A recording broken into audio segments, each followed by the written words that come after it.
আসসালামু আলাইকুম। ঈদের অনেক অনেক শুভেচ্ছা। অনেক দিন ধরে আমার মেয়ে একটা টিভি কিনে দেওয়ার কথা বলছিল, কিনবো করে আর কেনা হচ্ছিল না। অবশেষে 2 দিন আগে টিভিটা অর্ডার করলাম আর গতকাল টিভিটা এসে পৌঁছেছে। সময় না থাকার কারণে গতকাল টিভিটা আনবক্সিং করা হয়নি, তাই আজকে আমি আর আমার মেয়ে টিভিটা আনবক্সিং করব। ইনশাল্লাহ মেয়ের খুশিটা দেখার মতো ছিল। আমরা আসলে এখানে একা, তেমন কোনো আত্মীয় স্বজন নেই, পরিবারের কেউ কাছে নেই। তবুও চেষ্টা করছি ছোট ছোট আনন্দ নিয়ে সুন্দরভাবে ঈদ কাটানোর।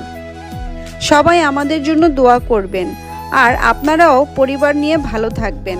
কুরবানির ঈদের আবারও অনেক অনেক শুভেচ্ছা। জীবনের ছোট ছোট সুখগুলোই আসলে সবচেয়ে বেশি আনন্দ দেয়। পরিবারের হাসি মুখ দেখলেই সব কষ্ট ভুলে যাওয়া যায়। দূরে থাকলেও ভালোবাসার একসাথে থাকার অনুভূতিটাই আমাদের ঈদকে সুন্দর করে তোলে।